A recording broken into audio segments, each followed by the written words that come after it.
ప్రియమైన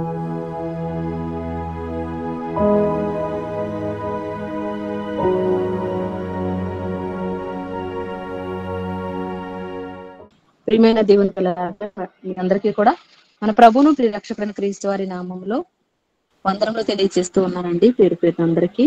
మన పోస్టర్లో గత వారం బాప్తిస్మం అనగానేమి, దాన్ని ఎలా, ఎప్పుడు, ఎందుకు తీసుకోవాలి అని మనం నేర్చుకున్నాం కదా. దాంట్లో భాగంగా మరి ఒక పాఠాన్ని ఈరోజు మనం చక్కటి పాఠాన్ని నేర్చుకుందాం. అదే బాప్తిస్మము పరలోక మార్గమా. బాప్తిస్మము పరలోక మార్గమా. గత క్లాస్ లో బాప్తిజం అంటే అనగా ఏమిటి, బాప్తిజం ఎలా తీసుకోవాలి, బాప్తిజం ఎప్పుడు తీసుకోవాలి, మరి బాప్తిజం ఎందుకు తీసుకోవాలి, చిన్నపిల్లలకు బాప్తిజం ఇవ్వవచ్చునా, రెండవసారి బాప్తిజం తీసుకోవచ్చునా అనే ఈ అంశాలన్నీ కూడా సవివరంగా మీకు నేను వివరించడం జరిగింది. మరి ఈరోజు మరి బాప్తిస్మము తీసుకుంటే పరలోకానికి వెళ్ళిపోతామా, బాప్తిస్మము పరలోక మార్గమా అనే పాఠాన్ని ఆలోచన చేద్దాం ప్రియులారా. మరి బాప్తిస్మము గురించి నేటి యావత్ క్రైస్తవ సమాజానికి ఏకాభిప్రాయం లేదండి. ఒక అభిప్రాయం లేదు, రకరకాల అభిప్రాయాలు వ్యక్తం చేస్తూ ఉన్నారు. అసలు బాప్తిస్మం అంటే ఏంటో అసలు అర్థం తెలియని వారిగా ఉన్నారని గత క్లాసులో తెలుసుకున్నారు. మరి ఎందుకు తీసుకోవాలి బాప్తిస్మము అంటే, మన పాపాలు క్షమించబడాలి. మరి బాప్తిస్మము అంటే క్రీస్తు వారి మరణంలోనికి బాప్తిస్మం పొందితమని మీరు ఎరుగరా అంటాడు రోమపత్రిక 6:3 చూడగలిగితే, రోమపత్రిక 6:3 క్రీస్తు యేసులోనికి బాప్తిస్మము పొందిన మనమందరము ఆయన మరణములోనికి బాప్తిస్మము పొందితమని మీరెరుగరా. కనుక బాప్తిస్మము అనగానే క్రీస్తు మరణానికి సాదృశ్యం అని మీరు నేర్చుకున్నారు గత తరగతిలో. మరి ఎలాంటి బాప్తిస్మము క్రైస్తవులు అవ్వాలి అని అంటే, ఖచ్చితంగా బాప్తిస్మము తీసుకోవాలి అని మనం నేర్చుకున్నాము. మరి అందుకే నమ్మి బాప్తిస్మము పొందువాడు రక్షింపబడును, నమ్మని వానికి శిక్ష విధింపబడును అని మార్కు సువార్త 16:16 యేసుక్రీస్తు వారు చెప్పడం మనం చూస్తూ ఉంటాం. మరి బాప్తిస్మము ఏదో ఆచారముగా లేక క్రైస్తవ్యులను అడుగు పెట్టడానికి మామూలుగా ఆచారంగా తీసుకుంటున్నారు అనుకుంటే పొరపాటు అండి. ఇది ఖచ్చితంగా చేయవలసిన ఆజ్ఞ. మీకు ఆజ్ఞాపించుచున్నాను అంటాడు. అంటే ఆజ్ఞ అంటే కమాండ్, తప్పనిసరిగా చేయాలి. చేయకపోయినా పర్వాలేదండి, బాప్తిస్మము తీసుకొనకపోయినా పర్వాలేదండి, కేవలం యేసుని నమ్మితే చాలు అని చాలా మంది క్రైస్తవులు చెబుతూ ఉంటారు. మరి కొంతమంది అయితే బాప్తిస్మము తీసుకోవాలండి, బాప్తిస్మము తీసుకుంటేనే మనం పరలోకానికి వెళ్ళిపోతాము అని కొంతమంది చెప్తూ ఉన్నారు. మరి బాప్తిస్మం తీసుకొనకపోయినా పరలోకం వెళ్ళిపోతామా, లేక బాప్తిస్మం తీసుకున్నంత మాత్రాన మనం పరలోకానికి వెళ్ళిపోతామా? ఒకసారి ఆలోచన చేద్దామండి. అదే ఈరోజు మన పాఠం, బాప్తిస్మము పరలోకానికి మార్గమా అని అంటే ఖచ్చితంగా పరలోకానికి మార్గం అండి. ప్రతి క్రైస్తవుడు ఖచ్చితంగా బాప్తిస్మము తీసుకోవాలి. మన పాపాలు క్షమించబడాలి అంటే క్రీస్తు వారి నామంలో మన బాప్తిస్మము తీసుకోవాలి. ఎందుకంటే స్వర్గానికి ఏకైక మార్గము క్రీస్తు వారే. అందుకే యోహాను సువార్త 14:6 యేసుక్రీస్తు వారు ఏమంటారు? యోహాను సువార్త 14:6 యేసు, నేనే మార్గమును సత్యమును జీవమును, నా ద్వారానే తప్ప ఎవడును తండ్రి యొద్దకు రాడు. అంటే మార్గము ఎవరు? పరలోకానికి మార్గము యేసుక్రీస్తు వారేనండి. పరలోకం నుంచి దిగి వచ్చిన వాడే తప్ప పరలోకంలోకి ఎక్కిపోయిన వాడు ఎవడును లేడు. యేసుక్రీస్తు వారు పరలోకానికి మార్గం అండి. మరి ఆయన నామములో బాప్తిజం పొందితే, ఆయన మరణంలో సాదృశ్యమైన బాప్తిజమును పొందితేనే మనం ఖచ్చితంగా పరలోకానికి వెళ్ళగలము. మరి లేకపోతే వెళ్ళలేమండి. మరి ఎంతకీ ప్రియులారా, మరి బాప్తిస్మము అసలు ఎందుకు తీసుకోవాలి అని అంటే, బాప్తిస్మం ఎందుకు తీసుకోవాలి అని అంటే, మనము మన పాపాల నుండి విముక్తి పొందాలి అంటే క్రీస్తు వారి రక్తమే మనకి ప్రతి పాపం నుండి మనం విమోచించి మన పరమునకు నడిపిస్తుంది. మన పాపాలను క్షమించబడాలి అంటే మనం ఖచ్చితంగా బాప్తిస్మము పొందాలి. ఎందుకంటే ఈ భూమి మీద వచ్చిన మనమంతా దేవుడు యథార్థవంతులుగాని పుట్టించాడు. ప్రసంగి గ్రంథం 7:29 చెప్తాడు, దేవుడు నరులను యథార్థవంతులనుగా పుట్టించెను గాని వారు వివిధమైన తంత్రములను కల్పించుకొని ఉన్నారు. దేవుడు పుట్టించినప్పుడు యథార్థవంతులుగా పుట్టించాడండి, పరిశుద్ధులుగా పుట్టించాడు. మరి అందుకే పేతృపత్రికలో కూడా మొదటి పేతృపత్రిక 1:14 కూడా నేను పరిశుద్ధుడనై ఉన్నాను గనుక మీరును పరిశుద్ధులై ఉండుడి అన్నాడు.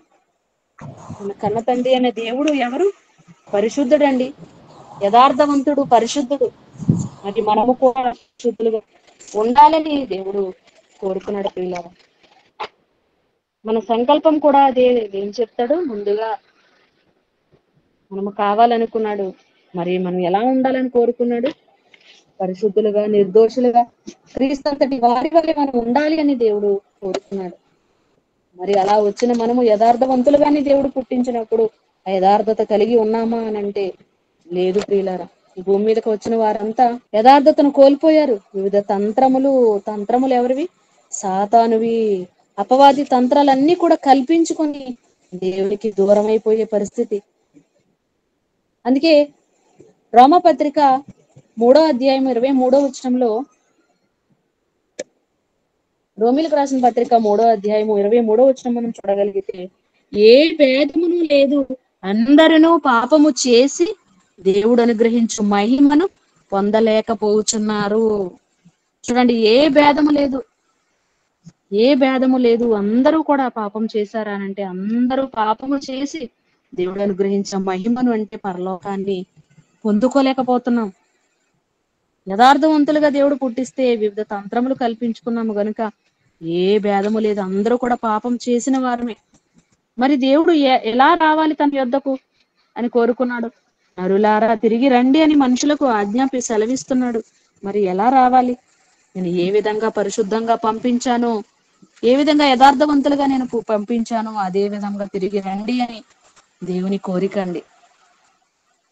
మరి భూమి మీద తల్లిదండ్రులుగా నా పిల్లలు ఒక డాక్టర్ అనుకోండి, తల్లిదండ్రులు డాక్టర్స్ అనుకోండి. మరి తమ కడుపును పుట్టిన పిల్లలను కూడా ఎలా పెంచాలనుకుంటారు? డాక్టర్స్ గాని పెంచాలి అని అనుకుంటారు. ఒక యాక్టర్ అయితే యాక్టర్ పిల్లలు యాక్టర్లు అవుతూ ఉంటారు. అలాగే ఇంజనీర్ పిల్లలు ఇంజనీర్ అవుతుంటారు. ఒక లాయర్ చదివిన పిల్లలు అయితే లాయర్ చదివించాలనుకుంటారు. ఒక ఐఏఎస్ అయితే కలెక్టర్ చదివించాలని అనుకుంటారు.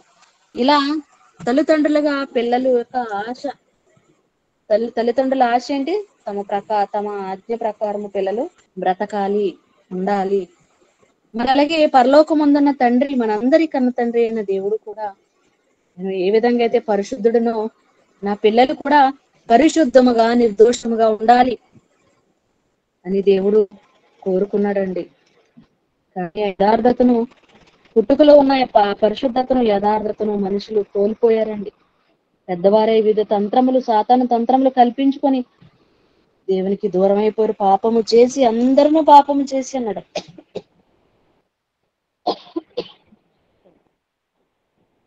అందరూ పాపము చేసి దేవుడు అనుగ్రహించు మహిమను పొందలేకపోతున్నారు. మరి ఏం చేయాలి? ఏమేమో నల్లారండి అన్నాడు. మరి ఇప్పుడు పరలోకం వెళ్ళాలంటే మనం ఏం చేయాలి? మనం అంతా పాపులమై ఉన్నప్పుడు మరి పరిశుద్ధత లేకుండా మనం తండ్రిని చూడలేము, ప్రభువుని చూడలేము. ఇప్పుడు మనం ఏం చేయాలండి?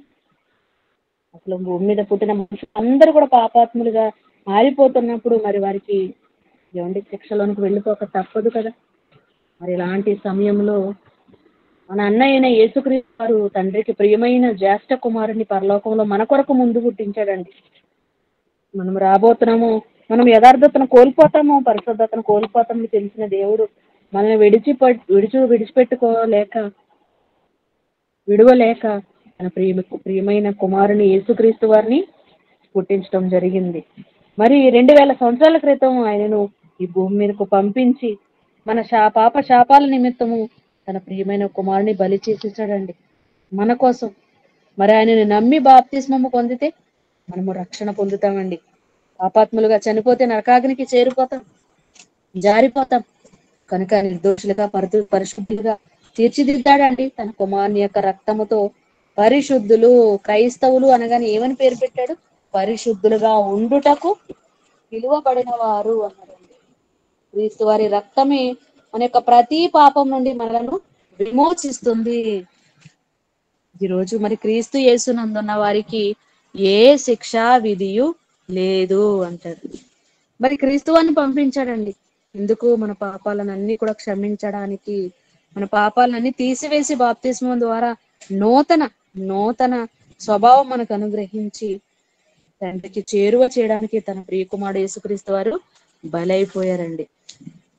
మరి అసలు ఎందుకు దేవుడు ఈ భూమి మీదకి మనుషులను పంపిస్తున్నాడు అని అంటే పాపం చేయడానికి కాదండి. పాపం చేయడానికి కాదు. మరి ఎందుకు పంపిస్తున్నాడు అని అంటే ఎఫెసీయులకు రాసిన పత్రిక 2వ అధ్యాయము 10వ వచనం మనం చూడగలిగితే చదువు. నడుచుకొనవలెనని దేవుడు ముందుగా సిద్ధపరిచిన సత్క్రియలు చేయుటకై మనము క్రీస్తు యేసునందు సృష్టింపబడిన వారమై ఆయన చేసిన పని అయి ఉన్నాము. చూడండి, ఎందుకు మనల్ని సృష్టించాడు, ఎందుకు ఆయన చేసిన పని అయి మనం ఉన్నాము అని అంటే మనము మరియు వాటి యందు మనము నడుచుకోవాలని దేవుడు కొన్ని సత్క్రియలు సిద్ధపరిచాడంట. మరి ఆ సత్క్రియలు ఎంత ముందుగా అన్నాడు, ముందుగా సిద్ధపరిచాడు అంటే ఎంత ముందుగా అంటే జగత్తు పునాది వేయబడక మునుపే మనం కావాలనుకున్నాడు. మనం పొట్టక ముందే కొన్ని క్రియలు, సత్క్రియలు. సత్ అంటే వాక్యము, సత్యము, వాక్యం అండి. సత్క్రియలు అంటే వాక్య సంబంధ పనులు కొన్ని మనకు నియమించాడు. మరి ఆ పనులు చేయడానికే ఈ రోజు ఈ భూమి మీదకు రాక జరిగిందండి. యావత్ మానవాళికి దేవుని యొక్క పనులు, సత్క్రియలు ముందుగా సిద్ధపరిచాడు. ఆ సత్క్రియలు చేయాలని పంపిస్తే ఈ భూమి మీదకి వచ్చిన మనిషి దేవుడిచ్చిన యథార్థతను కోల్పోయి అపవాది యొక్క వివిధ తంత్రాలను కల్పించుకొని ఎలా మారిపోయారండి? సత్క్రియలు కాక దుష్క్రియలు, అపవాది యొక్క దురాశలు నెరవేర్చబోరి అపవాది పిల్లలుగా మారిపోయారండి. మరి దేవుడు చెప్పిన వాటి ప్రకారం నడుచుకోవాలని దేవుడు ఆశపడ్డాడు గాని పాపము చేసి దేవుడు అనుగ్రహించిన మహిమను పొందలేకపోతున్నాం. అలాంటి తరుణంలో క్రీస్తు వారిని పంపించి మన పాపాలకు విముక్తి కలిగించి పరిశుద్ధులుగా తీర్చిదిద్దాడండి. మరి ఆయన యేసుక్రీస్తు వారు ముందుగా మన కొరకు నియమించబడ్డాడండి. ఆయన కూడా ఎంత ముందుగా అంటే జగత్తు పునాది వేయబడక మునిపే ఆయన నియమింపబడిను అంటాడు. జగత్తు పునాది వేయబడక మునిపే ఆయన మన కొరకు నియమింపబడ్డాడు. ముందే దేవుడు నియమించేశాడు మనల్ని దేవుడికి దగ్గర చేయడానికి, పాపాలు విముక్తి చేయడానికి. మరి అలా వచ్చిన యేసుక్రీస్తు వారు లేక ఈ భూమి మీదకి వచ్చిన మనుషులందరూ కూడా మరి ఎందుకు వచ్చారని ఇప్పుడు అర్థమవుతుంది. ఎఫ్సీ పత్రిక 2వ అధ్యాయం 10వ వచనం ప్రకారం భూమి మీదకి వచ్చిన మనుషులంగా మనం అంతా కూడా దేవుడు కొన్ని సత్క్రియలు ముందుగా సిద్ధపరిచాడు. మరి వాటిని చేయడానికి మాత్రమే ఈ భూమి మీదకి మనం వచ్చామండి. అంతేగాని పాపం చేయడానికి రాలేదు. కానీ మనం ఏం చేసాం? కోరుండి పాపము చేసి పాపాత్ములు అయిపోతున్నాం అందరము. అందుకే యేసుక్రీస్తు రక్తము అవసరమై వచ్చింది. అందుకే క్రీస్తు వారి మీరు మారు మనసు పొంది పాప క్షమాపణ నిమిత్తము బాప్తిస్మము పొందుడి అని పేతురు గారి ప్రసంగంలో చెప్పడం జరిగింది. మనం అలా బాప్తిస్మం ఎందుకు తీసుకోవాలంటే మన పాపాలు క్షమించబడడానికి బాప్తిస్మం తీసుకోవాలండి. మరి పాపాలు క్షమించబడిపోయాయి బాప్తిస్మం ద్వారా. మరి మనం పరలోకానికి వెళ్ళిపోతామండి? పరలోకానికి వెళ్ళిపోతాము. మన అన్నయ్య యేసుక్రీస్తు వారు ఎందుకు వచ్చారు భూమి మీదకి అంటే తండ్రి చిత్తాన్ని భూమి మీద జరిగించడానికి క్రీస్తు వారు కూడా ఈ భూమి మీదకి వచ్చారండి. మరి ఆయన కూడా యథార్థవంతులుగా దేవుడు పుట్టించాడు. మరి యథార్థతను కాపాడుకుంటూ ఉన్నారండి. యేసుక్రీస్తు వారు ఏ పాపము చేయలేదండి. అయినా కూడా ఈ భూమి మీద ఎందుకు 30వ ఏట వరకు సువార్త ప్రారంభించి 3.5 సంవత్సరాలు విపరీతంగా కష్టపడి నిద్రాహారాలు మాని ఎందుకు కష్టపడ్డారు? ఒకవేళ పాపము చేయకుండా ఉంటే పరలోకానికి వెళ్ళిపోతాము, కేవలం బాప్తిజం తీసుకుంటే పరలోకానికి వెళ్ళిపోతాం అని అనుకుంటే యేసుక్రీస్తు వారు మరి ఏ పాపము చేయలేదు కదండి. మరి ఆయన వచ్చి బాప్తిజం తీసుకొని పరలోకానికి వెళ్ళిపోవచ్చు కదా వెంటనే. ఏ పాపం చేయలేదు కదా. మరి ఎందుకు మరో 3.5 సంవత్సరాలు ఉండి పని చేశారు అని అంటే పని ముందుగా సిద్ధపరిచిన సత్క్రియలు క్రీస్తు వారికి కూడానండి. ఆయన కూడా పని చేయాలి. అందుకే ఆయన ఏమంటారంటే మార్కు సువార్త 1వ అధ్యాయం 38వ వచనంలో, మార్కు సువార్త 1వ అధ్యాయము 38వ వచనంలో శిష్యులతో ఏమంటున్నారు చూడండి. రాత్రి అంతానేమో తండ్రితో మాట్లాడుతూ ఉండేవారు ఒలివ కొండకి వెళ్ళి. ఆయన మరి పెందల కడ లేచిపోయేవారంట. పెందల కడ లేచిపోయి ఏమంటున్నారో చూడండి. ఆయన అయినా ఇతర సమీప గ్రామములలోనూ నేను ప్రకటించినట్లు వెళ్ళుదము రండి. ఇందు ఉమ్. నిమిత్తమే కదా నేను బయలుదేరి వచ్చి తినని వారితో చెప్పాను. శిష్యులతో ఏం చెప్తున్నారంటే రాత్రంతా నిద్రలేదు, అయినా కూడా పెందల కడ లేచిపోయాడంట. ఎందుకు అని అంటే లేవండి లేవండి అని శిష్యులు కూడా లేపేసి వారితో ఏం చెప్తున్నాడు, ఇదిగో ఇతర సమీప గ్రామముల్లోనూ నేను ప్రకటించినట్లు వెళ్ళుదము రండి. ఎందుకు పంపించబడ్డాను నేను? కేవలం మీ పాపాలు తీసివేసి మిమ్మల్ని పరిశుద్ధులుగా తీర్చిదిద్దడానికి మాత్రమే అనుకుంటే బాప్తిసం తీసుకుని వెంటనే ప్రాణం పెట్టేసి వెళ్ళిపోవచ్చు కదండి. అందు గురించి మాత్రమే రాలేదండి. మన పాపాలను క్షమించడానికి, ప్రాణం పెట్టడానికి మాత్రమే కాదు, ఇంకా దేవుని పని చేయడానికి. ఏంటా దేవుని పని అంటే సువార్త ప్రకటన. ఇందు నిమిత్తమే కదా నేను పంపబడ్డాను. ఇతర సమీప గ్రామాలకు కూడా వెళదాం రండి, ఇందు నిమిత్తం నేను పంపబడ్డాను అని చెప్పి యేసుక్రీస్తు వారు అన్నారు అని అంటే మనకి అన్ని విషయంలో మనకు మాదిరి ఉంచి వెళ్ళిపోయారండి. గత క్లాసులో క్వశ్చన్ అడిగారు, మరి యేసుక్రీస్తు వారు ఎందుకు బాప్తిసం తీసుకున్నారు, ఆయన ఏ పాపము చేయలేదు కదా అని. మరి ఆయన బాప్తిస్మం ఎందుకు తీసుకున్నారంటే పాపము చేశారని కాదు, ఆయన నాలో పాపం ఉందని మీలో ఎవడో స్థాపించగలడు అని సవాలు విసిరారండి. ఆయన ఏ పాపము చేయకుండా భూమి మీద బ్రతకగలిగారు. మరి ఏ పాపం చేయలేనప్పుడు బాప్తిస్మం ఎందుకండి అని అడిగినప్పుడు, బాప్తిస్మం ఎందుకు అని అంటే మనకే కాదండి, బాప్తిస్మం నుంచి యోహాను దగ్గరికి వచ్చినప్పుడు యోహాను గారు కూడా అన్నారు, నేను నీ చేత బాప్తిసం పొందవలసిన వాడనై ఉండగా నీవేంటి నన్ను బాప్తిసం ఇవ్వమంటున్నారు అన్నప్పుడు యేసుక్రీస్తు వారు అంటున్న మాట ఏంటి, నీతి యావత్తు ఇలా జరగనివ్వు, ఎప్పటికీ కానివ్వు, నీతి యావత్తు ఇలా జరగడానికి ఎప్పటికీ కానివ్వు అన్నాడండి. ఏదో పాపం చేశాడని పాప క్షమాపణ నిమిత్తం బాప్తిసం తీసుకోలేదు కానీ మనందరికీ ఆయన అడుగు జాడలో మనం నడవాలి, నీతి యావత్తు జరగాలి అని చెప్పి ఆయన బాప్తిసం తీసుకోవడం జరిగింది ప్రియులారా. మరి బాప్తిసం తీసుకున్నారు, ప్రాణం పెట్టడానికే వచ్చారు, అదే పర్పస్, దానికోసమే వచ్చారు అనుకుంటే వెంటనే ప్రాణం పెట్టి వెళ్ళిపోవచ్చు కదండి. మరి ఎందుకు బాప్తిసం తీసుకున్నారండి 30వ ఏట. తీసుకున్న తర్వాత చూడండి మత్తయి సువార్త 4వ అధ్యాయం 17వ వచనం అండి. బాప్తిసం తీసుకున్న వెంటనే ప్రాణం పెట్టేసి అదే అనుకొని వెళ్ళిపోలేదండి, కానీ దేవుడు అప్పగించిన పనులు ఇంకా ఉన్నాయి. ఏంట పనులు? అప్పటి నుండి సువార్త యేసు ప్రకటన. సువార్త ప్రకటన ఉందండి. తండ్రిని బయలుపరచడానికి వచ్చాడు కదా. తండ్రిని మరిచి యథార్థతను కోల్పోయి బ్రతుకుతున్న ఈ మానవాళ్ళందరికీ కూడా తండ్రిని జ్ఞాపకంలో తేవడానికి, తండ్రి గురించి తెలియజేయడానికి, బయలుపరచడానికి వచ్చాడు. అవంతా కూడా 3.5 సంవత్సరాలు ప్రకటించేశాడండి. అందుకే కదా నేను పంపబడ్డాను అని అంటున్నాడు. కేవలం ప్రాణం పెట్టడం మాత్రమే కాదు, సువార్త ప్రకటన కూడా ఉన్నది అని చెప్పి పెట్టాడండి. మరి బాప్తిసం తీసుకుని వెంటనే ఏం చేశాడంట, మత్తయి సువార్త 4వ అధ్యాయం 17వ వచనంలో, అప్పటి నుండి యేసు పరలోక రాజ్యము సమీపించి ఉన్నది కనుక మారు మనసు పొందుడని చెప్పుచు ప్రకటింప మొదలు పెట్టాను. అంటే యేసుక్రీస్తు ఇంకా ఎందుకు వచ్చారండి? కేవలం ప్రాణం పెట్టి వెళ్ళిపోవడానికి అయితే బాప్తిసం తీసుకున్న వెంటనే ప్రాణం పెట్టి వెళ్ళిపోయినండి. కానీ బాప్తిసం తీసుకున్న తర్వాత చేయవలసినది ఏంటండి? బోధించాడండి, సువార్త బోధించాడు. పరలోక రాజ్యం ఇదిగో సమీపించున్నది, మీరు మారు మనసు పొందండి అని చెప్పుచూ ప్రకటింప మొదలు పెట్టాడండి. 3.5 సంవత్సరాలు విస్తృతంగా కష్టపడి పని చేశాడండి. అంటే పని చేయాలా?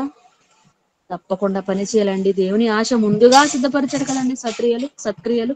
మరి అవి చేయాలండి. దేవునికి యొక్క ఆలోచన ఏంటి? లూకాసు వార్త 15వ అధ్యాయం 7వ వచనంలో చదువుకుంటాం. లూకాసు వార్త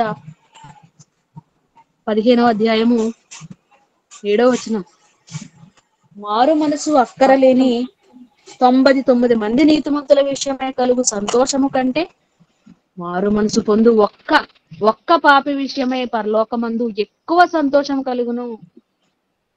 చూడండి, మారు మనసు అక్కరలేని 99 మంది నీతిమంతుల కంటే ఒక్క పాపి ఉందనుకోండి, ఒక్క గొర్రెను వెతుక్కుంటే తప్పించిన ఒక్క గొర్రె కోసం వెళ్ళాడంట కొండకు.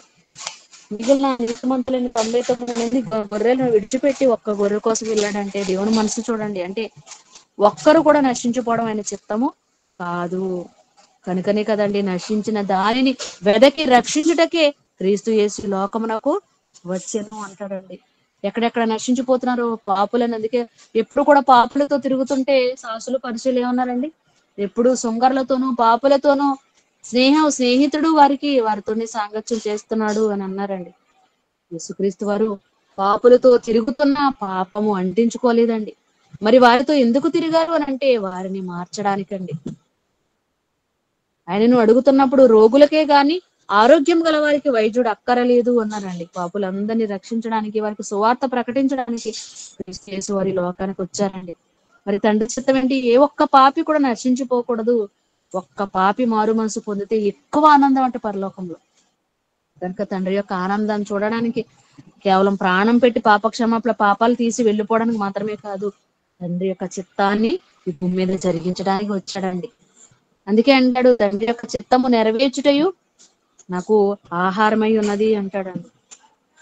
అందుకే మరి కేవలం బాప్తిజం పొందితేనే పరలోకం వెళ్ళిపోతారని అనుకుంటే, బాప్తిజం పొందిన వెంటనే పరలోకం ఇచ్చే తండ్రి అని అడగట్లేదండి. ఎప్పుడు అడుగుతున్నాడు? బాప్తిజం తీసుకొని బోధ ఆరంభించాడండి. అప్పటి నుండి పరలోక రాజ్యం సమీపించిందండి. బోధ ఆరంభించి ఆత్మల రక్షణ కొరకు సువార్తను ప్రకటించిన తరువాత అడుగుతున్నాడు కదండి. యోహాను సువార్త 17:4-5 యేసుక్రీస్తు వారు ప్రార్థన చేస్తే ఏమంటారు? తండ్రి, ఇదిగో చేయుటకు నీవు నాకు ఇచ్చిన పనిని నేను సంపూర్ణముగా భూమి మీద నెరవేర్చి నిన్ను మహిమ పరిస్థితిని భూమి మీద. కనుక పరలోకంలో నీ వద్ద నాకు ఒక మహిమ ఉండేది కదా, ఆ మహిమతో ఇప్పుడు నన్ను మహిమపరచు. పరలోకం ఇచ్చే తండ్రి నాకు అని అడుగుతున్నాడండి. అంత గట్స్ ఉన్నదంటే దేవుని చిత్తాన్ని జరిగించాడండి.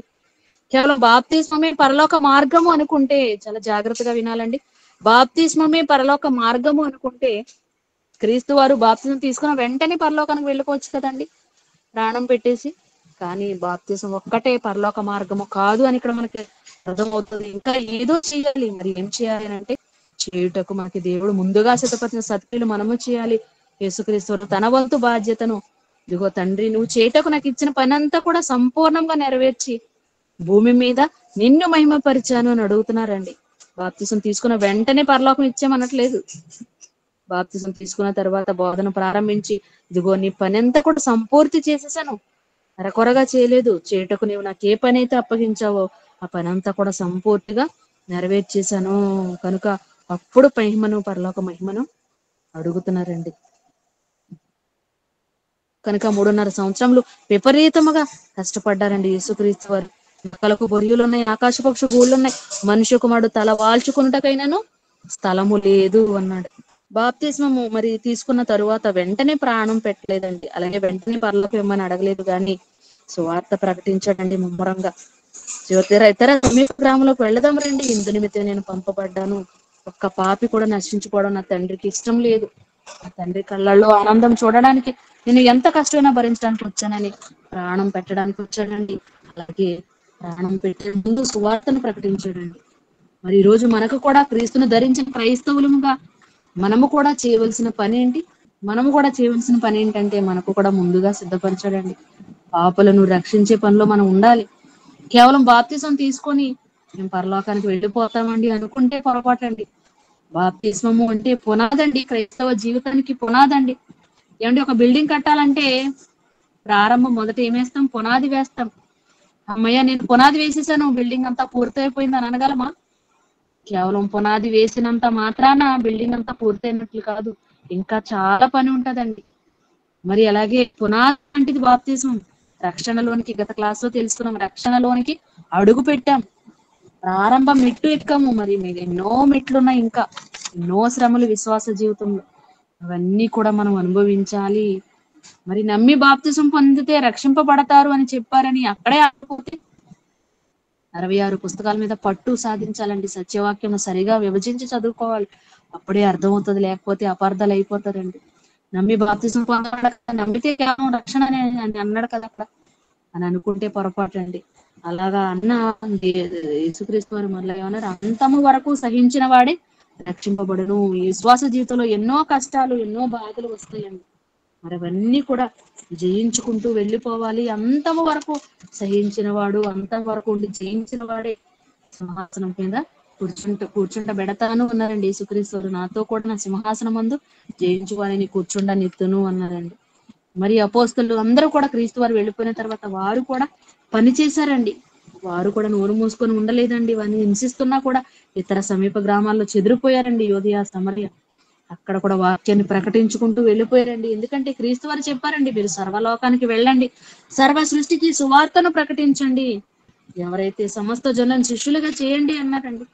నమ్మి బాప్తిస్మం పొందితే రక్షించబడతారు అని ఒక్క మాటే పట్టుకుంటున్నారు కానీ ఆ పైకి చదవగలిగితే చెప్తున్నాడు 15 వచనంలో, మార్క్స్ 16 వచనంతో ఆగిపోతున్నారు కానీ 15 వచనంలో, పై వచనంలో చెప్తున్నాడు, మీరు సర్వలోకానికి వెళ్ళండి, సర్వ సృష్టికి సువార్తను ప్రకటించండి.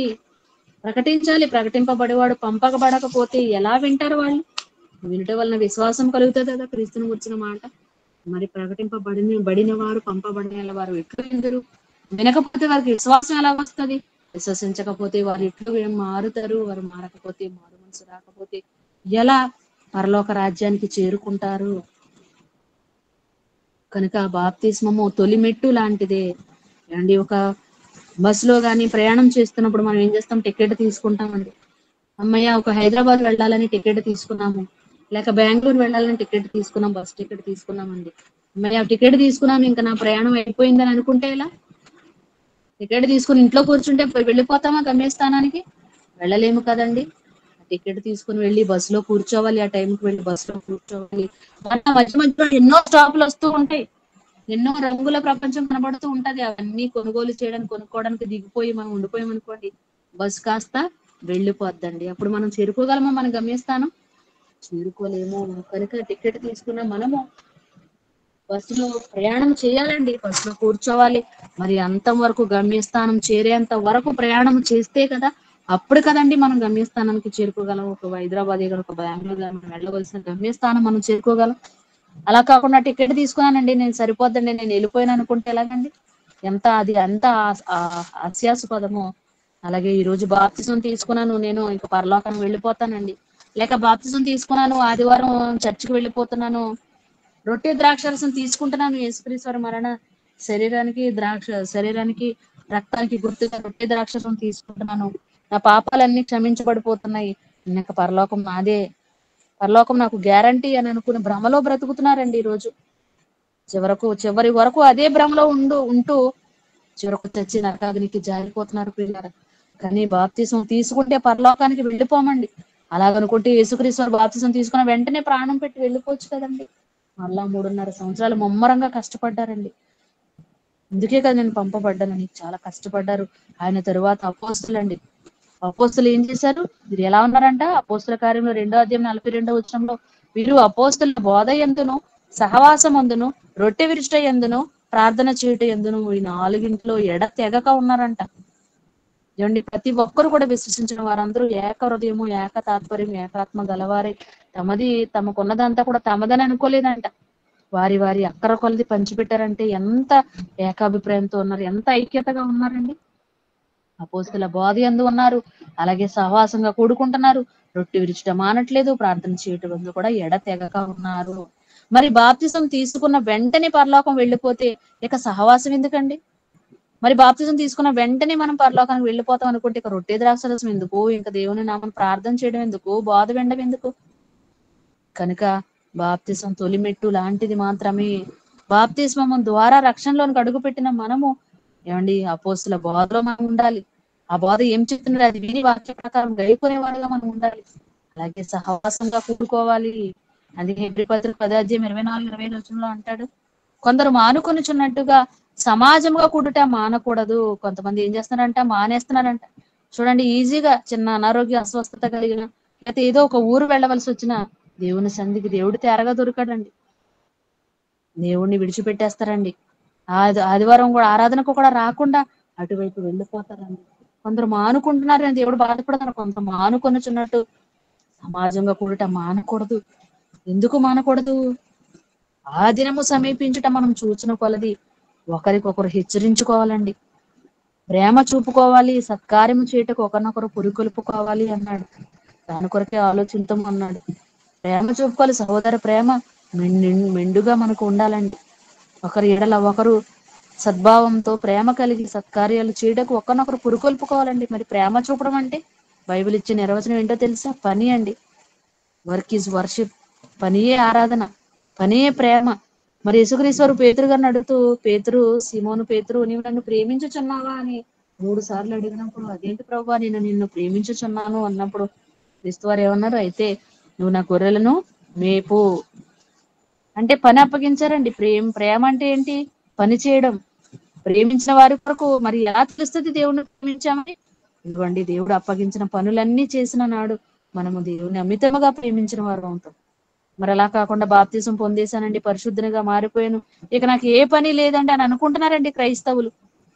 ఏదో పండగలకో పబ్బాలకో ఈస్టర్ సండే రోజునో లేకపోతే గుడ్ ఫ్రైడే రోజునో కూడుకొని, లేక 40 రోజులు లెంట డేస్ అని అప్పుడే కూడుకుంటున్నారు తప్ప మళ్ళీ మిగిలిన రోజులు దేవుడు జీవితకాలం అంతా దేవుని కొరకు బ్రతకాలని జీవితాన్ని ఇచ్చాడండి, విలువైన జీవితాన్ని. కేవలం నమ్మి బాప్తిజం పొందితేనే రక్షణ కాదు, కానీ రక్షణలకు అడుగు పెట్టిన మనము ప్రతి కార్యక్రమాలు అదే అన్నాడు కదా, సత్కార్యం చేయుటకు, ప్రేమ చూపుటకు, ఒకరినొకరు సత్కారం చేయుటకు పురుకొల్పుకోవాలి. మరి దేవుని చిత్తం ఒక్క పాపి కూడా నశించుకోకూడదు. ఇది మీరు రక్షించబడిపోయారు సరిపోద్ది అని అనలేదండి. మీ వలె నశించిపోతున్న అనేక ఆత్మలను మీరు రక్షించండి, అగ్నిలోండి లాగినట్లు అని రక్షించండి అని అన్నాడండి. మరి అలా క్రైస్తవులకు అడుగు పెట్టిన మనం బాప్తిజం తీసుకున్న తర్వాత మనం చిన్నపిల్లలమేనండి, ఇంకా పాలు తాగవలసిన వారమే అంటాడు. పౌలు గారు ఏమంటారు, నేను పిల్లవాడినై ఉన్నప్పుడు పిల్లవాని వల్లే మాట్లాడి తిని, పిల్లవాని వల్లే తలంచి తిని, పిల్లవాని వల్లే యోచించి తిని, మరి ఇప్పుడు పెద్దవాడనై పిల్లవాని చేష్టలు మానివేసి తిని అంటున్నారండి. చిన్నపిల్లలుగా ఉన్నప్పుడు తెలియదు కదండి, చిన్నపిల్లలకి ఎలా ప్రవర్తిస్తారో తెలియదండి. మరి అలాంటప్పుడు పెద్దవారు అవుతారు, పెద్దవారు అయినప్పుడు ఎలా బ్రతకాలో తెలుస్తుంది కనుక పెద్దవాడై పిల్లవాని చేష్టలు మానేస్తారండి. కానీ ఈరోజు క్రైస్తవులకు అడుగుపెట్టి 20-30 ఏళ్ళు అయినా కూడా క్రీస్తు కూర్చున్న అవగాహన, బైబిల్ కూర్చున్న అవగాహన, బాప్తిసం కూర్చున్న అవగాహన లేకపోవడం విచారించదగ్గ విషయం అండి. మరి ఎంతైనా పిల్లలు ఏంటి ఎదగకుండా ఉన్నారనుకోండి, తల్లిదండ్రులుగా ఎంత బాధపడతామండి. ఇటు శారీరకంగా కానీ మానసికంగా కానీ ఎదుగుదల ఉండాలని కోరుకుంటాం. శారీరకంగా ఎదగలేదనుకోండి, మరుగుజ్జు పిల్లలు అంటారు కదా, పొట్టిగానే ఉండిపోతారండి. వాళ్ళు ఏజ్ ఎక్కువే కానీ పొట్టి పిల్లల్ని మనం చూస్తూ ఉంటాం. మరి అలాగే శారీరకంగా ఎదగకపోతే మరుగుజ్జు అంటాం, అలాగే మానసికంగా ఎదగకపోతే వెర్రి పిల్లలు అంటామండి. మరి వెర్రి పిల్లలుగా ఉండిపోతే, బ్రెయిన్ మెచ్యూర్ అవ్వకపోతే ఎలాగండి? అలా ఉండాలని కోరుకోం కదా. ఒక్కొక్క స్థాయి ఒకటో తరగతిలో వచ్చిన వాడు రెండో తరగతి నుంచి మూడో తరగతి అలా ఒక్కో మెట్టు ఎక్కాలి, ఎదగాలి అని అనుకుంటాం గాని అలాగే మరుగుజ్జు పిల్లలాగా ఉండిపోవాలని ఎవరు తల్లిదండ్రులు కోరుకోరండి. మరి మన కన్న తండ్రి అయిన పరలోకమున్న తండ్రి కూడా నా పిల్లలు బాప్తిసం తీసుకుని అలా ఉండిపోవాలని కోరుకోలేదండి. బాప్తిసం తీసుకున్న రక్షణలోకి అడుగు పెట్టిన వారు అలా అంచెలంచెలుగా ఎదగాలి అని కోరుకున్నాడండి. కానీ ఎలా ఉన్నారంట? హెబ్రీ పత్రిక 6వ అధ్యాయం మొదటి వచనంలో, హెబ్రీలకు రాసిన పత్రిక 6వ అధ్యాయం మొదటి వచనంలో ఏమంటాడు చూడండి. కాబట్టి నిర్జీవ క్రియలను విడిచి మారు మనసు పొందుటయు, దేవుని యందలి విశ్వాసమును, బాప్తిస్మములను గూర్చిన బోధయు, హస్త నిక్షేపణమును, మృతుల పునరుత్థానమును, నిత్యమైన తీర్పు అను పునాది మరలా వేయక. ఇవన్నీ ఏంటి? పునాది, ప్రారంభ పాఠాలు, మూల పాఠాలు అన్నాడు. ఇవన్నీ కూడా విశ్వాసం కలిగి ఉండాలి. మనం మారు మనసు పొందాలి. మరి మన క్రియలు చేయాలి, జీవ క్రియలు విడిచిపెట్టాలి, దేవుని క్రియలు చేయాలి, మనం బాప్తిసం పొందాలి అని చెప్పి మన తిరిగి లేస్తాం. మృతుల పునరుత్థానం ఉంది, తిరిగి లేస్తాము, మనకు నిత్యమైన తీర్పు ఉంటుంది కనుక జాగ్రత్తగా ఉండాలని. ఇవన్నీ ఏంటండి? మూల పాఠములు. అందుకే అన్నాడు ఒకసారి చదువుతాను చూడండి. కాబట్టి నిర్జీవ క్రియలను విడిచి మారు మనసు పొందుటయు, దేవుని యందలి విశ్వాసమును, బాప్తిసమును గుర్చిన బోధయు, హస్త నిక్షేపణమును, మృతుల పునరుత్థానమును, నిత్యమైన తీర్పు అను పునాది మరలా వేయక, క్రీస్తును గూర్చిన మూలోపదేశములు మాని సంపూర్ణ మగుటకు సాగిపోదుము. ఇవన్నీ ఏంటండి? మూలపాఠాలు. ఇదనమాట మూలపాఠాలు, ఎబిసిడీలు. ప్రారంభ పాఠంలోనే ఉండిపోతే బైబిల్లో అందుకే ఓనామాలు రావు అని అంటారు ఆత్మీయ తండ్రి గారు. క్రైస్తవులైన వారికి కూడా ఓనామాహాలు రావు బైబిల్లో అని అంటున్నారంటే కారణం, వారికి అసలు బాప్తిసం అంటే అర్థం తెలియదు. ముంచుట, సమాధి చేయట, పాతి పెట్టడం మనం చదువుకున్నాం కదా. మరి పూర్తిగా ముంచబడాలని తెలియదు, ఎందుకు తీసుకోవాలో తెలియదు, ఎలా తీసుకోవాలో తెలియదు, ఎప్పుడు తీసుకోవాలో తెలియదు. మరి బాప్తిస్మము తీసుకుంటే పరలోకానికి వెళ్ళిపోతాము, బాప్తిస్మం పరలోక మార్గము అనుకుంటున్నారండి. ప్రారంభ మెట్టు అంతండి. నిర్జీవ క్రియలు విడిచిపెట్టి మనం సంపూర్ణకు సాగిపోవాలని దేవుడు కోరుకున్నాడు కనుక మూలపాఠాలను మనం ఉండిపోకూడదండి. అందుకే అదే హెబ్రీ పత్రిక 5వ అధ్యాయం 12వ వచనంలో ఏమంటున్నాడు? కాలమును బట్టి చూస్తే మీరు బోధకులుగా ఉండవలసిన వారై ఉండగా, దేవోక్తులలో మొదటి మూల పాఠములను ఒకడు మీకు మరలా బోధింపవలసి వచ్చును. మరలా పునాది మరలా వేయకండి అంటున్నాడండి. మరలా బోధించాల్సి వస్తుందంట. అసలు బోధకులు అయిపోవాలి, ఎక్స్పీరియన్స్ వచ్చేయాలి. మరి దేవుడు అదే కోరుకున్నాడు కదండి. తిమోతికి రాసిన మొదటి పత్రిక 2వ అధ్యాయం 4వ వచనం రాసుకోండి. తిమోతికి రాసిన మొదటి పత్రిక 2వ అధ్యాయం 4వ వచనంలో ఆయన మనుషులందరూ రక్షణ పొంది సత్యమును గూర్చిన అనుభవ జ్ఞానము గలవారై ఉండవలెనని నిశ్చయించుచున్నాడు. మనుషులందరూ రక్షణ పొందాలని కోరుకున్నాడు. మరి ఆ రక్షణ పొందేసి అమ్మయ్య అనుకొని బాప్తిజం తీసుకున్నాం రక్షించబడిపోయి అలా ఉండిపోమని దేవుడు కోరుకోలేదండి. మనుషులందరూ రక్షణ పొంది ఇంకా ఏం చేయాలి? సత్యమును గూర్చిన అనుభవ జ్ఞానము గలవారై ఉండవలెనని ఇష్టపడుతున్నాడండి దేవుడు. సత్యం అంటే వాక్యము. వాక్యంలో అనుభవం వచ్చేయాలండి. వాక్యంలో అనుభవం వచ్చేయాలి. మరి ఒకనాడు పేతురు వాళ్ళు అనుభవం లేనప్పుడు ఏమండి భయపడ్డారు. కానీ అనుభవం వచ్చిన తర్వాత క్రీస్తు వారు వెళ్ళిపోయిన తర్వాత క్రీస్తు వారిని ప్రకటించుకుంటూ వెళ్ళిపోయారండి. భయముతో ముందంతా బొంకాడండి, కానీ తర్వాత హతసాక్షిగా మారిపోవడానికి కూడా సిద్ధపడిపోయారు అపోస్తలులు. అంటే విశ్వాసంలో బలపడిపోయారండి, అంటే ఎదిగిపోయారండి. అందుకే మా విశ్వాసం అభివృద్ధి పొందించు అంటున్నారు. అంచెలంచెలుగా మనం ఎదగాలి. ఒక పిల్లోడు ఎలాగైతే ఎదగకుండా ఉంటే బాధపడతారో తండ్రిగా ఈరోజు పరలోక తండ్రి మనం నిత్యం రక్షణ విషయంలో అనుభవజ్ఞానం సంపాదించాలి. మనుషులందరూ రక్షణ పొందాలి, అంతటితో ఆగక సత్యం తెలుసుకోవాలి అని చెప్తున్నాడండి. అందుకే పౌలు గారు కొలసీ పత్రిక 1:28 వచనంలో కూడా ప్రతి మనుషుని క్రీస్తునందు సంపూర్ణునిగా చేసి ఆయన ఎదుట నిలవబెట్టవలెనని అంటాడండి. మనమందరూ కూడా సంపూర్ణము కావాలి. అదే యాకోబు పత్రిక 1:4 వచనం, యాకోబు రాసిన పత్రిక 1:4 వచనం అండి. మీరు సంపూర్ణులను అనునాంగులను ఏ విషయంలోనైనాను కొదువలేని వారినై ఉండునట్లును అంటున్నాడండి. అలాగే పేతురు రాసిన మొదటి పత్రిక 5:10 వచనంలో, పేతురు రాసిన మొదటి పత్రిక 5:10 వచనం, దేవుడు కొంచెము కాలము మీరు శ్రమపడిన పిమ్మట తానే మిమ్మల్ని పూర్ణులనుగా చేసి స్థిరపరిచి బలపరచును. శోధనలు వస్తాయండి. క్రైస్తవ జీవితం అంటేనే బాధ అన్నాడు. మరి ఎన్నో శోధనలు, అనేక శ్రమలు అనుభవించి మనం దేవుని రాజ్యంలో ప్రవేశింపవలను అంటారు అపోస్తలకార్యం 14:22. మరి వస్తాయి ఆ బాధలు వచ్చినప్పుడు వాటి అన్నిటిని మనం సహించగలిగిన నాడే మనం పరలోకానికి వెళతామండి. అంతము వరకు సహించిన వాడే రక్షింపబడను మత్తయి సువార్త 10:22 వచనంలో చెప్తాడు. మరి అంతం వరకు సహించాలండి. ఏదో నమ్మేసామండి, బాప్తిజం తీసుకున్నాము పరలోకానికి వెళ్ళిపోతాం అనుకుంటే పొరపాటు అండి. మరి బాప్తిజం తీసుకున్న అవసరం లేదండి అని అనుకోవచ్చు. బాప్తిజం ఖచ్చితంగా తీసుకోవాలండి. ఆజ్ఞ అండి, దేవుడు పెట్టిన ఆజ్ఞ. తప్పకుండా మనం పాటించాలి. నా పాపాలు కడిగి వేయబడాలంటే మనం కంపల్సరీ బాప్తిజం తీసుకోవాలండి. మరి అంతటితో ఆగిపోవాలని దేవుడు కోరుకోలేదండి. బాప్తిజం తీసుకోవడం ఎంత ప్రాముఖ్యమో బాప్తిజం పొందిన తరువాత పనిలో ఉండడం అంతే ప్రాముఖ్యం అండి. కనుక కేవలం బాప్తిజం తీసుకుంటే పరలోకం వెళ్ళిపోము, అలా అని పనులు చేస్తూ బాప్తిజం తీసుకోను అని అంటే కూడా కుదరదండి. రెండు ఉండాలండి. మనిషికి రెండు కళ్ళు లాంటి వారు అంటారు. రెండు కళ్ళు ఎంత ముఖ్యమో అలాగే బాప్తిస్మము పని. అందుకే ముందుగా సిద్ధపరిచిన సత్క్రియలు చేయడానికే మనం క్రీస్తు యేసునందు సృష్టింపబడిన వారమై ఆయన చేసిన పని అయి ఉన్నాము. మరి క్రీస్తు యేసులోకి వచ్చిన మనము క్రీస్తును ధరించి ఉన్నాము.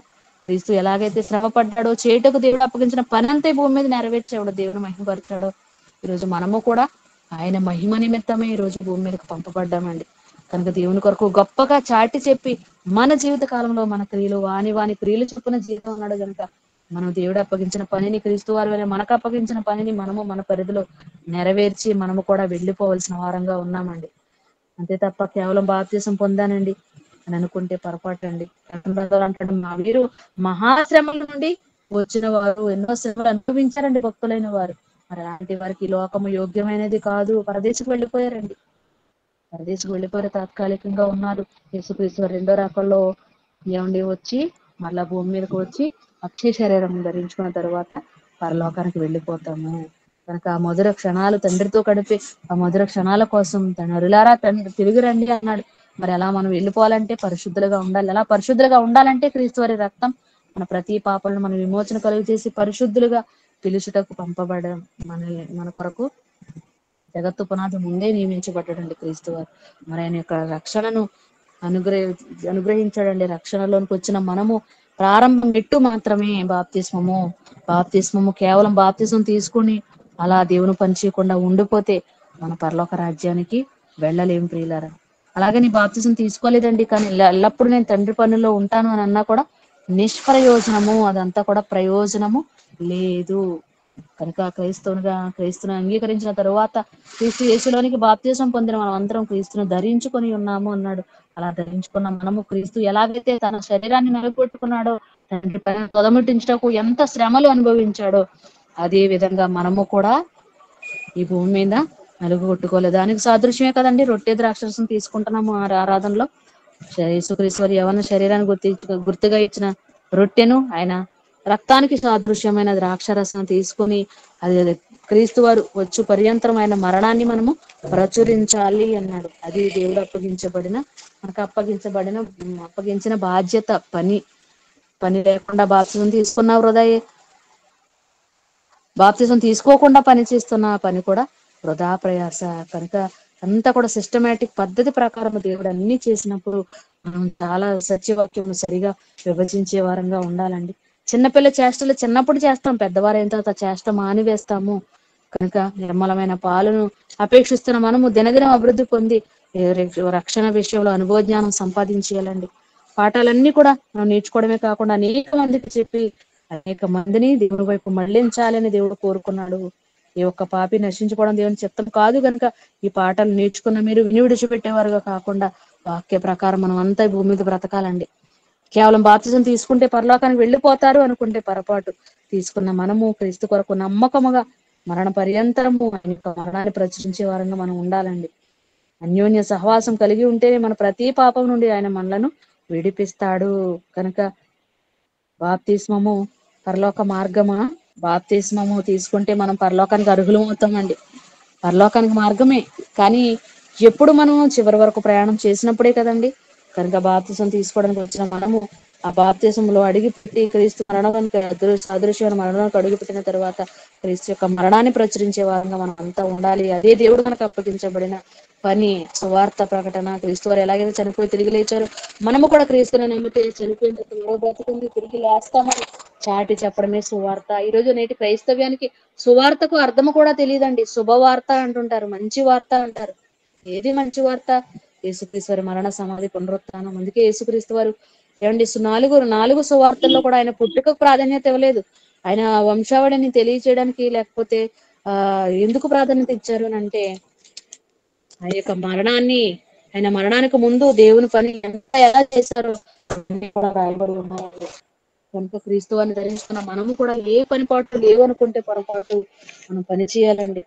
క్రీస్తుని నమ్మిన తర్వాత మన వంతు పని శక్తి లోపం లేకుండా ఈ భూమి మీద ఉన్నప్పుడే చేసేయాలండి. నాకు రాదు, నేను చేయలేనండి అని ఎవ్వరూ అనడానికి లేదండి. దేవుడు అందరికీ టాలెంట్ ఇచ్చాడు. ఆ టాలెంట్ అని దేవుని పని కొరకు నువ్వు పాటలు పాడగలవా? మంచిగా పాటలు పాడు, దేవుని కొరకు మహిమపరచు, దేవుడు ఆనందపడతాడు. లేక నువ్వు ప్రసంగం చేయగలవా ఆత్మలు రక్షించడానికి? అది కూడా ట్రై చేయి, అది కూడా చేయాలండి. పాటలు పాడుతున్నాను కదా ప్రసంగం చేయను అనుకోవద్దు. ప్రసంగం చేస్తున్నాను కనుక నేను పాటలు పాడనండి, ఎవరిని పట్టించుకొని ఎవరిని మార్చను అనుకుంటే పొరపాటు ప్రియులారా. ప్రతిదీ కూడా మనము చేయాలి. చీటకు దేవుడిచ్చిన పనిని పూర్తిగా మనము కూడా భూమి మీద నెరవేర్చాలండి. అప్పుడే మనం పరలోక రాజ్యానికి అర్హులం అవుతాము. మనం అనేక శ్రమలు అనుభవించి దేవుని రాజ్యంలో ప్రవేశించాలి అని అన్నప్పుడు మనము ఇవన్నీ అనిపించవలసిన వారంగా ఉన్నాం. కనుక బాధపడకూడదండి. బోధకులుగా ఉండవలసిన వారు ఇంకా మూలపాటలో ఉండిపోకూడదు. అలా ఉండిపోకుండా దేవుని వాక్యాలన్నీ కూడా నేర్చుకొని దేవుని సంతోషపెట్టే వారంగా ఉండాలి. కేవలం బాప్తిజం తీసుకున్నామంటే మాత్రం మనం పరలోకానికి వెళ్ళిపోతామని భ్రమలో ఉంటే ప్రమాదంలోకి వెళ్ళిపోతాం. కనుక చాలా జాగ్రత్తగా ఆలోచించాలండి.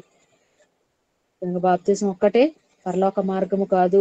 బాప్తిజం పరలోకానికి తీసుకువెళ్ళదు, కానీ బాప్తిజం తీసుకున్న తర్వాత ఎన్నో మెట్లు ఉన్నాయండి. కనుక మెట్లన్నీ ఎక్కుతూ పరలోకానికి మనం అంతా కూడా చేరిపోవాలి అని మాటలు చెప్పి ముగిస్తున్న. పాఠం అర్థమైంది అనుకుంటున్నాను. అర్థం కాకపోతే నన్ను అడగండి, డౌట్స్ ఏమైనా ఉంటే. కనుక ఓపిక విన్నందుకు మీ అందరికీ ప్రత్యేకమైన వందనములు తెలియజేస్తున్నాను. ప్రార్థన చేసుకుందాం.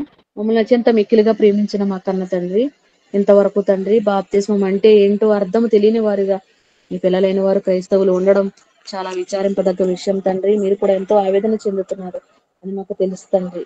మీ ఆవేదనను గుర్తించిన వారంగా కొందరినైనా సత్యాన్ని ప్రతిష్ఠింపచేసి వారిని మీ యొక్క చేయగలుగుటకు మేము ప్రయత్నం పడుచుండగా మాకు సహాయం తెచ్చేయండి. దుష్టుడు ముట్టకుండా చల్లగా కాపాడండి తండ్రి. మీ పిల్లలైన వారందరూ ఎంతో ఆసక్తితో తండ్రి ప్రతి రోజు నేర్చుకుంటున్నారు. వారం నేర్చుకుంటున్నారు. అందరం బట్టి మీకు వందనములు తండ్రి. నేర్చుకున్నది విని విడిచిపెట్టేవారుగా కాకుండా మెత్తని హృదయమైన పలకల మీద రాసుకొని అజ్ఞానంగా మాట్లాడుతున్న ఇటు క్రైస్తవులు క్రైస్తవేతల నోరు కూడా మూయించే గొప్ప ధైర్యాన్ని ఆవిడకు ప్రసాదించవలసిందిగా మేము అందరికీ ప్రసాదించవలసిందిగా వేడుకుంటూ ఇంత గొప్ప ధన్యతను మాకు అనుగ్రహించినందుకు, అలాగే సహోదరిని ముందు పెట్టి తండ్రి ఇంత చక్కగా నడిపిస్తున్నందుకు ఆ బిడ్డను ఆయన యొక్క కుటుంబాన్ని చాలాగా కాపాడండి. ఆ కుటుంబంలో లోటుపాట్లను సవరించండి. ఇక్కడ చేరువచ్చిన ఎంతో ఆసక్తితో చేరువచ్చిన నీ పిల్లలైన వారందరినీ కూడా పేరు పేరుని దీవించండి. పరిశ్రమను ప్రతి దీవెనను అనుగ్రహించమని వేడుకుంటూ తరగతంతట్లో తోడుగుని నడిపించినందుకు మరి ఒకసారి ధన్యవాదములు తెలియజేస్తూ మా ప్రభువును ప్రియరక్షకుడైన క్రీస్తు వారి అతి పరిశుద్ధమైన నామమున ఈ ప్రార్థన అడిగి వేడుకుంటున్నాం మా కన్న తండ్రి. ఆమేన్.